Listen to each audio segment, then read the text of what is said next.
Сәлем баршаңызға достар, сіздермен бүгін үй жағдайында фуншоза салатын дайындайтын боламыз. Достар, ең алдымен мен каналыма тіркеліп алыңыздар. Алда сіздермен керемет дәмді рецепттермен бөлісіп отыратын боламын. Дәл осы салаттың жасалу жолы өте оңай. Мінекей, ең алдымен осы фуншозаға арналған лапшаларымызды ыстық су құйып, үстіне кемі жарты сағатқа қойып қойыңыздар. Міндетті түрде барлық лапшаларымыз суға батып тұруы қажет. Үстін крышкамызбен жауып 30 минутқа қалдырыңыздар.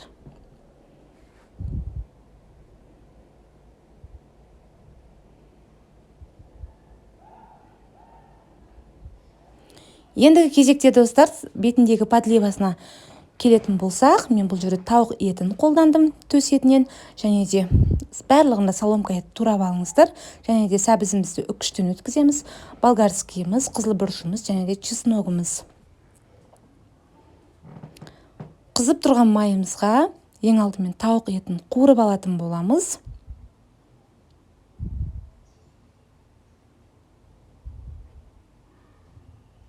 Жақсылап қуырып алыңыздар.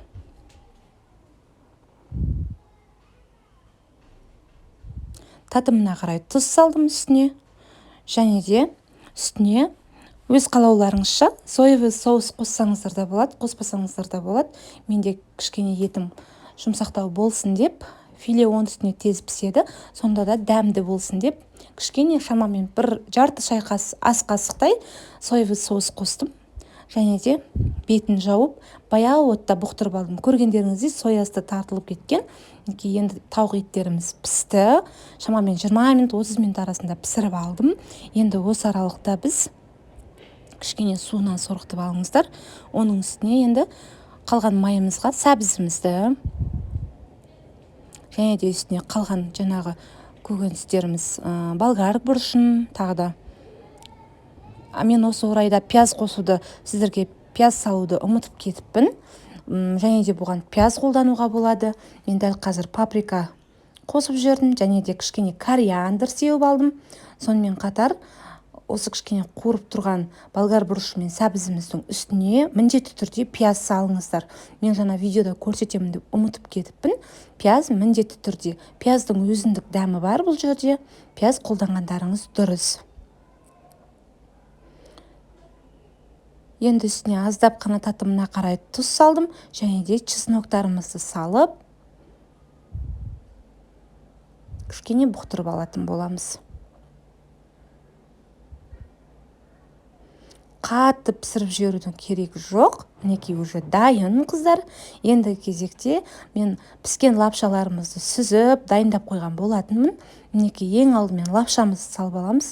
Соның үстіне жаңағы дайындап қойған қуырмамызды, яғни қуырмашымызды салып алатын боламыз. Ең бетіне етімізді салып алатын боламыз. Және де қыздар, біз бұл жерде қиярымызды, яғни майдалап турап ең бетіне саламыз, және де осы неге фуншозаға арналған приправамызды, чим-чим приправасын қолдандым. Өте дәмі ерекше болып шығады. Мен кішкене тағы да дәміне қарай бір шай қасық шамасында соевый соус қолдандым. Өте дәмді болып шықты. Дәл осы мен рецептімен жасап көріңіздер. Жасалу жолы өте оңай, және де отбасыма қатты ұнады. Сіздерге де жасап көруге кеңес беремін. Дәл менің рецептімен жасаңыздар. Ал достар, видеоның соңына дейін көрген болсаңыздар, назарларыңызға рахмет. Каналыма тіркеліп, каналымның дамуына өз үлестеріңізді қоса отырыңыздар. Мінекей фуншоза салатымыз дайын. Өте дәмді болып шықты.